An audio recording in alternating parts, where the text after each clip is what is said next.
Donc, bonjour à notre autre cours de Express. Aujourd'hui, on va commencer en fait avec un petit outil technique.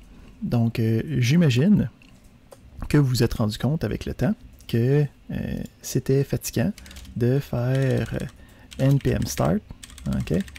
Puis de commencer, là, de faire « Ah shit, j'ai oublié de marquer Hello World », puis là, d'essayer de voir que ça change quelque chose ici, puis que c'est l'ancienne version qui est couramment loadée, okay, à l'intérieur de notre Express. Fait que ce qu'on aimerait ici, c'est que quand je modifie un des fichiers quelconques, ça recharge mon application. En ce moment, puisque c'est des applications qui n'ont pas vraiment de données, hein, qui vont chercher directement des informations statiques, c'est assez facile d'aller chercher ça. Mais il faut aller utiliser une application externe. Donc, on va utiliser une application qui n'a pas de lien direct avec Express. Ça a un lien avec Node. Donc, ça s'appelle NodeMon pour Node Monitoring. Donc, le principe ici, c'est que ça regarde tes différents dossiers. Puis, dès qu'il y a un changement dans les dossiers, fait que quand tu sauvegardes une nouvelle version de ton application, ça va recharger le projet. Okay? Donc, pour l'utiliser, ça, c'est une application qui vient comme prendre le contrôle puis rouler à la place de Node. Fait qu'il faut l'installer de manière globale pour être capable de le faire marcher. Parce que pour le faire marcher, il faut être capable d'écrire NodeMon directement, à la place de juste marquer Node. Donc ici, si on regarde comment faire, vous pouvez faire ça n'importe où sur votre ordinateur. Tu marques npm install, puis tu mets l'option -G. Donc l'option -G, ce que ça fait, c'est que ça va installer de manière globale ce package-là. Donc ça fait en sorte que NodeMon devient comme un outil de ton système que tu peux utiliser n'importe où, n'importe quand, à la place de Node. Fait que on a le npm install avec NodeMon. Puis le principe, c'est que tu peux marquer NodeMon suivi du nom de ton application, puis ça va marcher directement. OK? Fait que ici, je pense que si je fais juste le marquer tout seul, même, ouais, c'est ça. Même si tu fais juste le marquer tout seul, lui, ce qu'il va faire, c'est qu'il va aller faire le npm start habituel. Fait que à ta place, fait que automatiquement, il va partir la bonne chose qui était disponible ici. Là. Fait que si je reprends ça, donc j'ai le Hello World, ok, je peux voir le get, parfait. Puis si je décide de marquer Salut monde, je peux voir qu'il a découvert un changement, il a reparti le serveur. Là ici, il faut faire attention parce que c'est quand même pas le même niveau que React, parce que le browser, lui, il n'est pas refresh. Fait qu'il faut quand même refresh le browser, mais c'est quand même pas mal plus facile que CTRL-C, Up, Enter, là, tu rechanges, fait qu'on est au moins capable de juste faire un rafraîchissement du browser puis voir que c'est différent. OK, parfait. Fait que ça, c'est notre première petite capsule de la journée. Deuxième puis élément fondamental de la journée, on retourne voir notre gentil site d'Express. Hein? Donc, on se souvient, on avait passé à travers le routage de base la dernière fois, puis on avait commencé à regarder le routage général. Fait que ici, on va aller regarder les deux prochains éléments, okay, qui sont le principe de middleware, quand on travaille avec Express. Fait que le principe de middleware, c'est un principe qui est généralisé en programmation, puis qui vient du principe que quand j'ai un élément quelconque, une structure de données, un objet, un fichier, okay, une patente, puis j'ai une patente de départ, puis là j'ai plusieurs transformations à faire pour que ça me donne une patente finale. OK? Ben, toutes les transformations que je vais faire dans le milieu va être ce qu'on appelle un middleware. Donc, le middle, c'est que ça vient se placer entre l'entrée de l'information puis la sortie finale de l'information. OK? Là, ici, nos informations qui passent à travers notre stack de middleware, c'est notre requête puis notre réponse qu'on va avoir. Fait qu'en gros, Express est fait pour recevoir une requête et il veut fournir une réponse. Puis là, à partir de là, nous autres, on a plusieurs middleware qui sont capables de traiter les différentes manières que cette réponse-là, que cette requête-là va être gérée. Si on a un petit exemple, j'ai un petit dessin.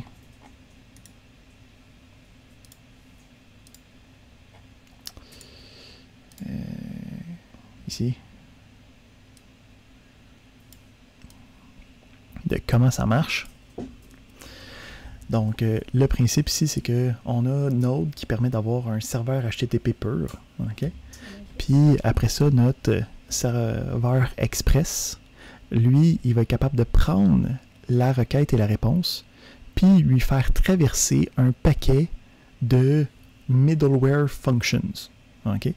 Donc, le but ici, c'est que je peux transformer plusieurs fois de suite, soit ma requête, soit ma réponse, avant de l'envoyer puis d'avoir la sortie de mon utilisateur.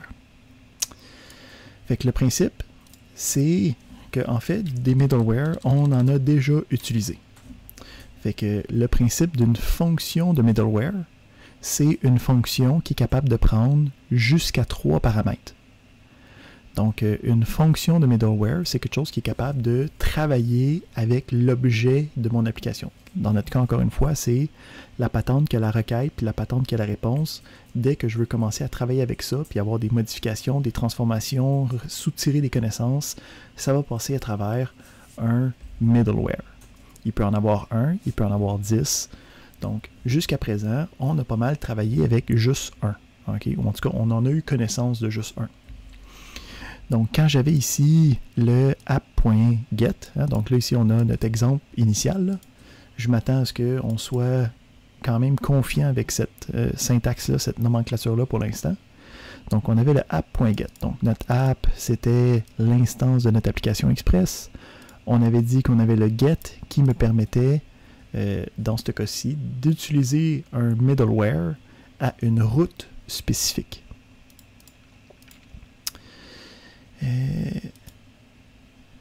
Ici, Benjamin dit qu'il ne voit pas mon écran. C'est-tu le cas pour tout le monde? Parce que je serais vraiment triste si c'était le cas. Moi, je vois l'écran. OK. Est-ce que Benjamin, ça s'est réglé tout seul ou... Excuse-moi, j'avais pas vu ton message. Ça fait 5 minutes de ça. Oui, cette année, il est parti. Je sais plus. Au pire, j'enregistre. Tout va bien. OK. Tout est beau. Tout est beau. Donc, on a le principe, on a le get qui me permet d'insérer un middleware à une route spécifique. Fait que on a ici la route spécifique. On dit quand tu t'en vas au slash, tu fais cette fonction-là qui peut recevoir jusqu'à 3 paramètres. Nous autres, on en a juste vu 2 pour l'instant, hein? La requête puis la réponse. Mais on a un 3e paramètre qu'on va commencer à regarder aujourd'hui qui est le callback vers le prochain middleware. Donc, on a un petit exemple ici. OK? On a exactement la même chose.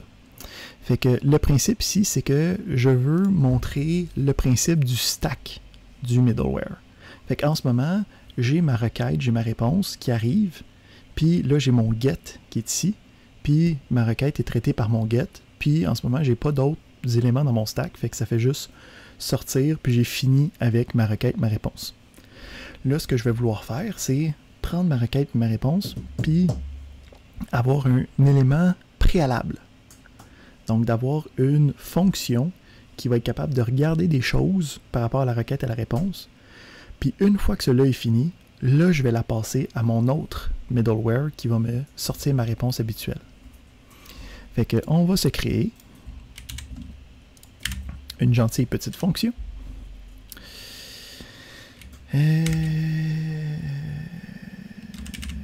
Hop, comme ça. Donc, j'ai mon appel à mon app ici. Là, j'ai fait une fonction. Cette fonction-là ne va rien faire. Premièrement, ça, c'est pas gentil. Hein. Ici, il y a des var. Non, laisse pas ça passer, là, des var.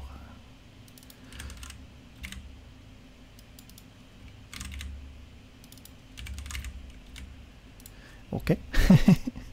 Donc, on a une fonction, puis ici, on sait que cette fonction-là, en fait, c'est une function expression. Je pourrais aussi l'écrire en tant que arrow function. Tout ça, c'est des choses qu'on a revues. Mais on a quelque chose dans mylogger qui est une fonction qui reçoit une requête, okay, une réponse, puis qui a maintenant le mot-clé next. Donc, le principe des middleware, c'est de dire je suis capable de transformer mes requêtes, je suis capable de transformer jusqu'à temps que j'aille ma réponse finale. Donc, en ce moment, la dernière étape, mon app.get, lui envoie le send. Puis ça, habituellement, c'est un indicateur que j'ai terminé, ok, j'ai plus besoin de transférer dans mon stack. Mais si je veux faire une étape préalable, avant d'arriver à mon étape finale, il faut que je sois capable de dire, j'ai pas encore ma réponse, va-t'en à la prochaine étape, lui peut-être va le savoir plus que moi. Fait que pour passer de l'étape courante à la prochaine étape, on a ici notre ami le callback next, qui peut être invoqué. Fait que là, en ce moment, on a créé une fonction qui va être un middleware, puis on voudrait l'ajouter pour que ça fasse ça avant de faire ça. Fait que pour être capable de faire ça, on va utiliser une autre méthode qui existe dans Express, qui est la méthode use. Donc, on a vu la méthode appget qui me permet d'ajouter un middleware à une route spécifique. Mais qu'est-ce qui arrive si je veux utiliser un middleware pour toutes les routes? Tout le temps, à chaque fois, sans aucune équivoque. Ben, ce que je vais faire, c'est que je vais utiliser le use qui va me permettre de dire ça, utilise ça pour toutes les requêtes que tu reçois. Fait que là, le principe, c'est j'ai créé une fonction, okay, qui est une fonction de middleware parce qu'elle a la requête, la réponse, puis dans ce cas-ci, le next qui est un callback pour aller au prochain middleware. Puis j'ai dit, dans mon application, utilise celle-là. Encore une fois, ici, c'est un peu de la redondance. Hein? On a vu que je pourrais très bien avoir ici littéralement la arrow function qui aurait juste le contenu de celle-là, puis ça serait exactement le même code. Voyons voir qu'est-ce qui va se passer quand je vais utiliser une des routes. Fait que je peux voir ici que, bon, il y a eu deux requêtes, okay, une pour le favicon là, qui n'est pas là, puis une pour le get slash. Puis je peux voir que pour chacune des requêtes, j'ai eu le logged qui a été fait. Donc ici, j'ai un logger qui me permet, puis là ici, je pourrais utiliser les informations de la requête. Ok, mettons que je vais aller voir des choses de la requête. Ici, mettons, je pourrais dire...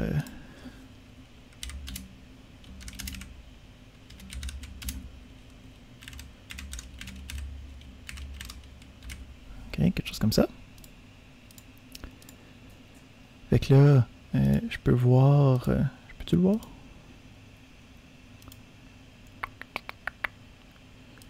Ouais, non, j'ai pas de routeur en ce moment, c'est pas ça que je veux.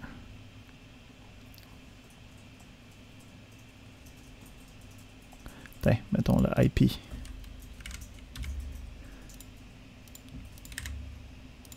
Yeah! OK. Donc, on peut voir ici que j'ai logué sur quel IP. Là, c'est une adresse IP IPv6. C'est pour ça qu'il y a des 2 points. C'est pas 127.0.0.1. C'est le local host en IPv6 pour ceux qui sont moins réseautiques. Mais le principe, c'est que j'ai pu prendre des informations de la requête puis aller travailler avec. Si on regarde, qu'est-ce qu'il y en a d'autre dans notre requête? On pourrait ici, mettons, aller avec URL. Puis, quand je l'essaye, je peux voir que j'ai le log de slash. Si je commence à taper allo, ben, je peux voir ici que j'ai le log de allo là, qui s'est fait avec le rec URL. Fait que je peux commencer de dire, OK, je reçois une requête. Puis quand je reçois la requête, moi, je fais des choses. Puis une fois que j'ai fini les choses, continue voir qui c'est qu'il y en a d'autres qui veut utiliser cette requête-là, qui veut faire des choses. En fait, on a déjà cette fonctionnalité-là de préinstaller. Donc, dans la liste, là, je les ai presque toutes enlevées, mais j'ai gardé celle-là justement parce qu'il est intéressant. Si tu regardes, on a ici un app use de Logger, okay? Qui est un type de Logger qui s'appelle Morgan, donc c'est une librairie quelconque. Puis, on a donc le app use qui est utilisé pour toutes les requêtes. Qu'est-ce qui arrive si je l'enlève, cette ligne-là?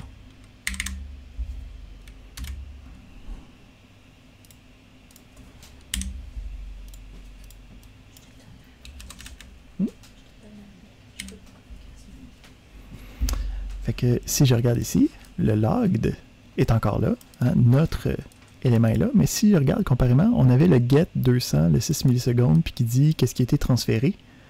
Ah, ben cette fonctionnalité-là, c'est une fonctionnalité qui est fournie par un middleware qu'on a demandé qu'il soit utilisé dans notre application. OK, donc, qu'est-ce qu'on a fait ici? C'est en gros la même chose qu'on a loadé ici dans une librairie externe puis qu'on a demandé de faire. C'est juste que nous, on l'a fait un peu plus basic. Là. On n'a pas le code, on n'a pas le temps de réponse, qui sont toutes des choses qui sont dans la requête. T'sais.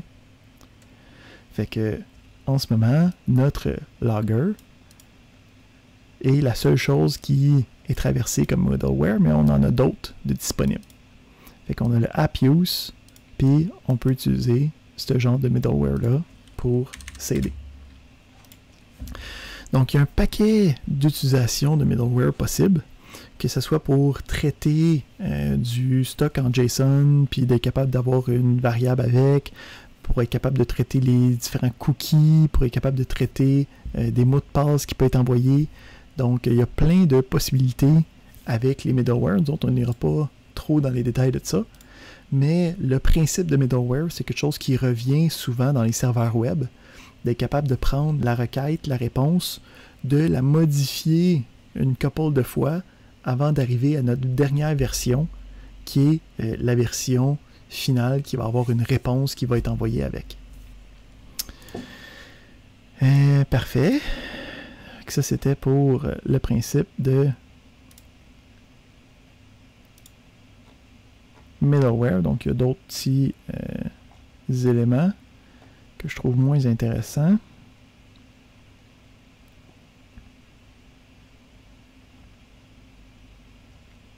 Celui-là est quand même bien, par exemple. Fait que on va s'amuser, puis on va rajouter un deuxième middleware. Fait que ce middleware-là, son but, c'est de démontrer qu'on peut rajouter des éléments qui vont être transférés d'étape en étape. Fait que la requête puis la réponse, c'est des objets JavaScript, OK? Puis les objets en JavaScript, c'est complètement dynamique. Hein? Ça veut dire que je peux rajouter une nouvelle information, puis ça va être automatiquement transféré. Ici, on va le mettre avec ça.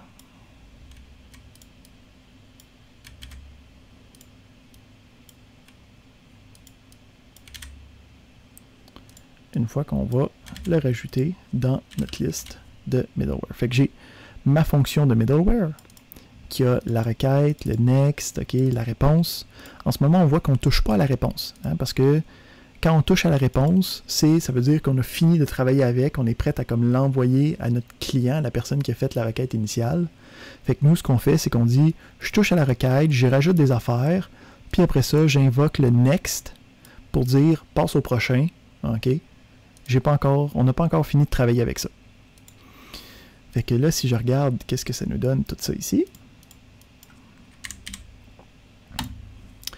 Je peux voir que, bon, premièrement, j'ai mes middleware qui continuent à marcher. Hein. J'ai mon log de tantôt, j'ai mon app use de logger qui me donne des informations. Mais je peux voir ici qu'à l'intérieur, on a utilisé de l'information qu'on a insérée préalablement dans une autre étape de mon stack de middleware pour être capable de sortir des informations intéressantes. Fait que ça ici, ça me permet de dire, je peux traverser des éléments puis rajouter des informations dans ma requête pour les recueillir par la suite.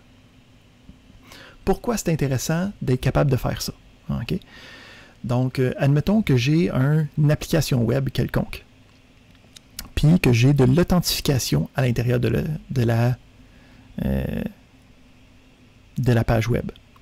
Ben, je vais être capable de recevoir la requête, regarder, admettons, le cookie de la session de mon utilisateur. Si le cookie de la session fait référence à un utilisateur qui est logué, ben, je pourrais tout de suite loader l'objet, okay, qui représente toutes les données de mon utilisateur dans ma requête, puis être capable de passer ça au prochain niveau. Puis à partir de là, tout le monde va être capable de gérer puis de commencer à utiliser les informations de l'utilisateur. Donc, ces genres de requêtes-là, puis ces genres d'informations-là, très utiles pour utiliser des middleware. Ça c'est bon, ça c'est bon, ça c'est bon, ça c'est bon. Parfait. Donc, il y a des principes que tu peux utiliser des cookies, mais c'est plus quand tu fais des applications web. Comme j'ai dit, nous autres, on va plus utiliser Express comme tremplin pour créer des API, parce qu'on a comme déjà notre application initiale. Fait qu'on n'a pas besoin de trop traiter ça. C'est bon, ça c'est bon. Fait qu'on va aller regarder comment est-ce que je fais pour utiliser ces différents middleware-là. Donc, le principe du middleware, encore une fois, c'est quelque chose qui va avoir l'objet de requête. Puis là, pour savoir qu'est-ce qu'il y a dans l'objet de requête, je peux aller voir dans la documentation, hein, puis de dire, OK, mon objet de requête, qu'est-ce qu'il y a comme propriété? Hein? Donc, tu peux aller, puis c'est ça que j'ai fait tantôt, là, pour savoir quoi faire, là, pour aller chercher comme l'URL. Fait que tu peux aller chercher le base URL, tu peux aller chercher le body de la requête, tu peux aller chercher les différents cookies, tu peux aller chercher le hostname, l'IP, OK, la méthode qui a été utilisée, get, post, put. Donc, tu peux aller chercher toutes les différentes informations de la requête qui a été faite.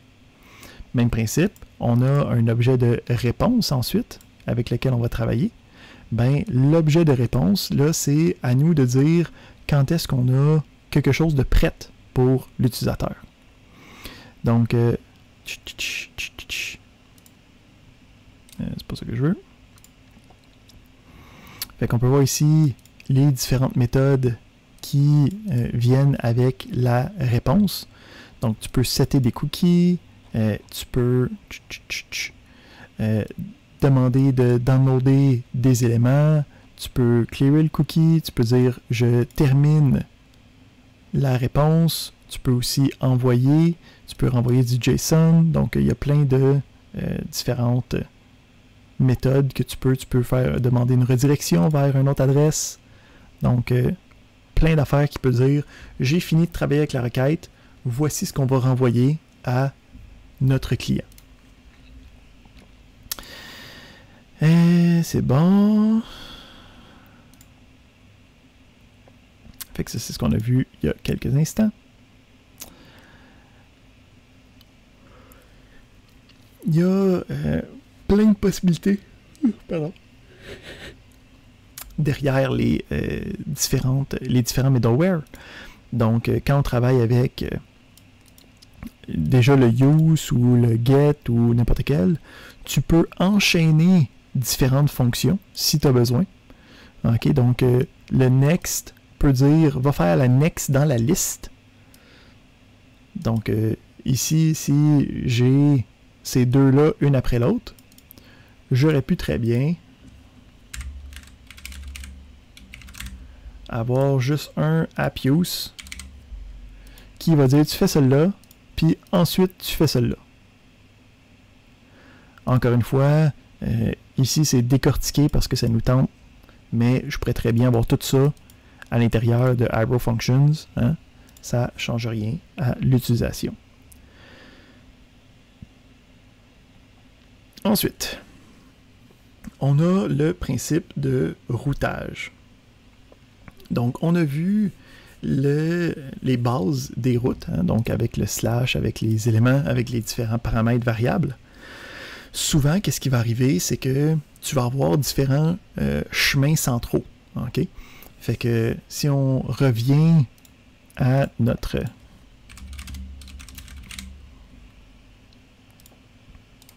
pas celui-là, moi je veux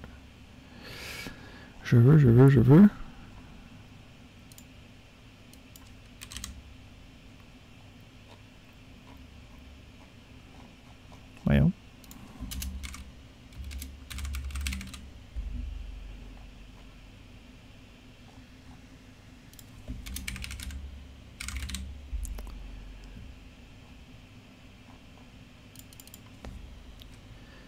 REST API example. Come on. I know you're there. C'est là qu'on utilise toujours. Là. Pourquoi il est plus là quand j'essaie de...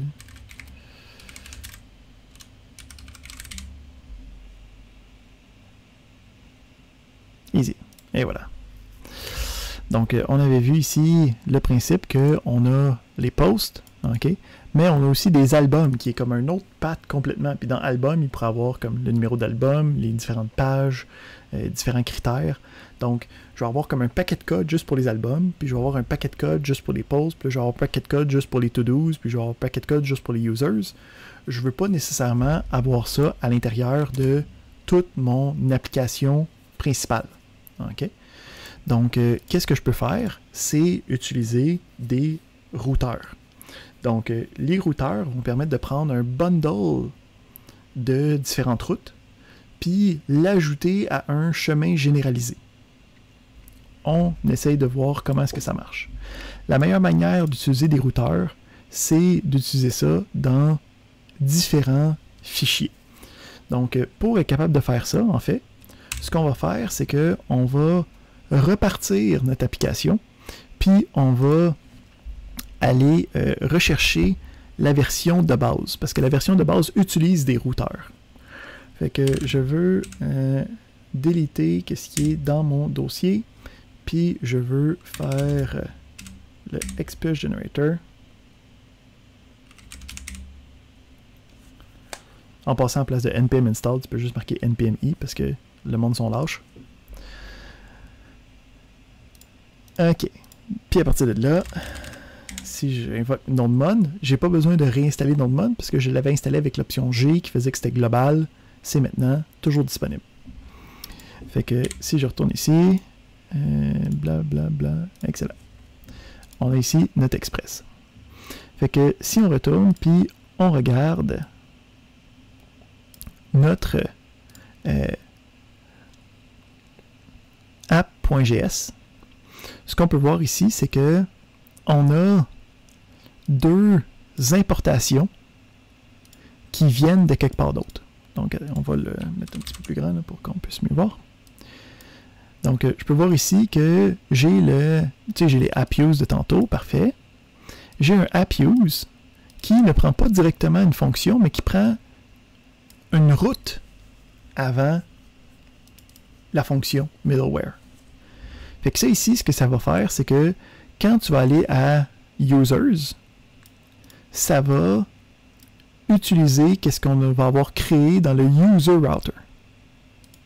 Fait qu'on va aller voir qu'est-ce qu'il y a dans le user router. Le user router, je peux voir que c'est à partir du fichier routes users.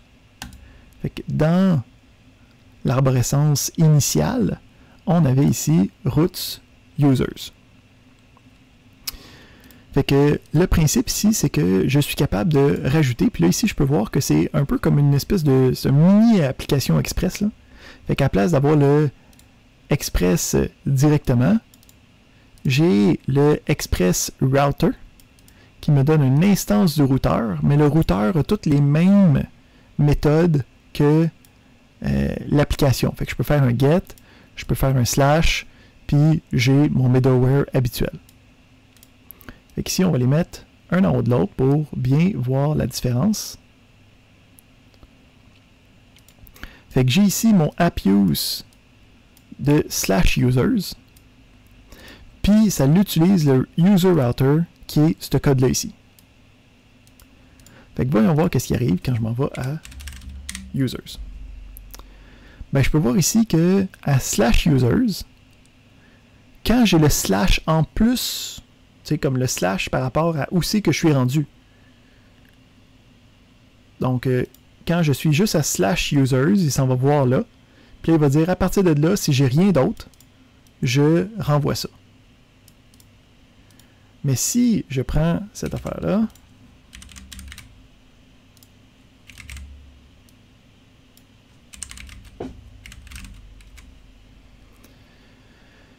donc là, ça l'a rafraîchi automatiquement. OK? Donc, ma route principale est encore bonne. Qu'est-ce que je pourrais écrire pour être capable d'avoir ce texte-là ici? Ben, pour être capable d'accéder à cette réponse-là, il faut que j'aille la route test, mais la route test qui fait partie du routeur qui utilise la route users avant. Fait qu'ici, c'est comme une espèce de, pour tous les users, plugin ce routeur-là par-dessus. Fait qu'il faut qu'il y ait users, puis après ça, commence à regarder le reste. Fait que pour être capable d'avoir cette réponse-là, il faut que j'aille chercher le users /test.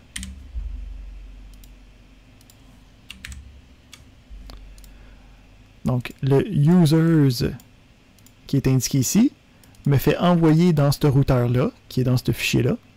Puis à partir d'ici, lui, il regarde le restant de l'adresse. Puis là, il va dire, OK, le restant de l'adresse fit avec cette condition-là. Je te renvoie donc cette réponse-là. Alright.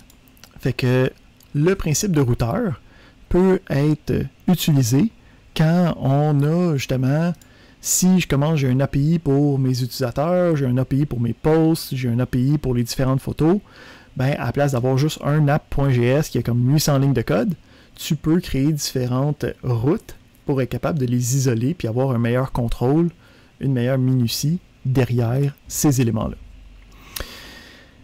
Je pense que c'est pas mal ça. Ouais. Donc, il existe plein de sortes de middleware que tu peux utiliser. Donc, on a vu deux types majoritairement en ce moment. Les Application Level Middleware, qui sont donc quelque chose qui permet de traiter toutes les requêtes. Puis, on a vu le Router Level Middleware, qui permet de créer une sous-route dans laquelle je peux recommencer à travailler comme si c'était clean, okay, dans un autre fichier à partir de cette sous-route-là. On a dans les autres choses intéressantes, quand tu commences à créer des applications au complet sur Express, on va avoir le middleware, le third-party middleware qui permet de faire des choses un peu plus funky. Fait que, mettons ici, si tu veux commencer à traiter les différents cookies pour gérer comme une session ou être capable d'avoir de l'authentification, tu peux avoir des choses comme le cookie parser qui va être capable de travailler avec les cookies d'une manière semi-automatisée à la place de gérer tout ce que tu as besoin. Il y a aussi un paquet de middleware qui sont fournis. Hein? Puis si on regarde en fait le template par défaut, on peut voir qu'il y a des use pour dire express.json, URL extended, le cookie parser, puis on en a un particulièrement qui est intéressant, qui est le express static path join de nom public. Donc, ça ici, c'est un middleware qui permet de dire si l'adresse fait référence à un dossier spécifique, tu peux directement aller chercher à l'intérieur de ces dossiers-là pour aller comme avoir une image ou avoir un fichier à télécharger. Donc, c'est un dossier statique qui va faire partie de les routes possibles de ton serveur web. Donc, ici, le express statique crée le middleware à partir du nom du dossier que tu veux avoir comme un dossier statique. Donc, ici, c'est le dossier public qui est utilisé. Donc, ce dossier-là est maintenant directement accessible à partir des différentes routes de mon serveur.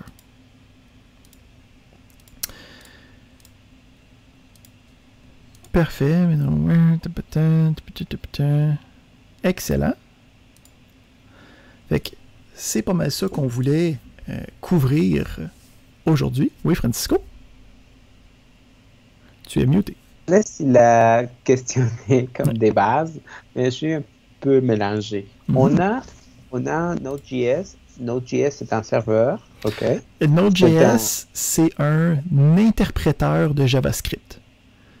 Donc, le but initial de Node.js, c'est d'être capable de rouler du JavaScript à l'extérieur de ton browser. OK. Et là, on l'utilise pour le serveur. Exact. Nous, ce qu'on fait, c'est qu'on utilise une application qui a été créée pour Node.js qui s'appelle Express. Puis c'est Express qui gère d'être un serveur web, là. Pourquoi Express n'est pas une librairie? Ben, c'est une librairie. Dans le sens que c'est une librairie, mais quand une librairie devient tellement grosse, on dit que c'est une application, tu sais, que c'est ça l'affaire que tu roules principalement, puis que tout travaille là-dessus. C'est plus une librairie, c'est rendu l'application elle-même, tu sais. Quand on connaît Node.js, on ne connaît pas par défaut Express, parce que Express, c'est... Non, parce que le principe de Node, c'est vraiment juste de rouler du JavaScript. OK? Dedans, tu peux avoir comme un mini-serveur web qui est capable de recevoir une requête puis d'envoyer une réponse, mais rien d'aussi complexe que qu'est-ce qu'on est en train de faire. Fait que le principe, c'est...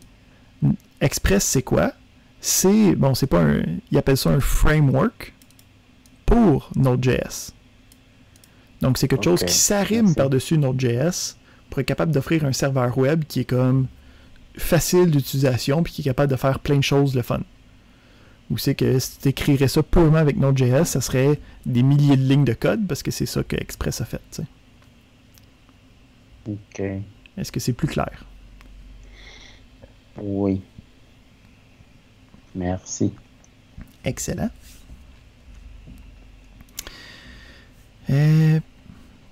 Fait que moi, c'est pas mal ça sur quoi je voulais vous jaser aujourd'hui.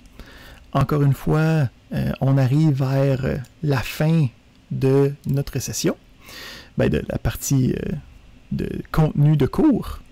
Donc, syntonisez-vous lundi pour avoir une démonstration de l'utilisation d'une application full stack, donc qui est capable d'avoir un front-end, un back-end, puis dans le back-end, les différentes librairies qui sont utiles pour être capable de se connecter à une base de données externe.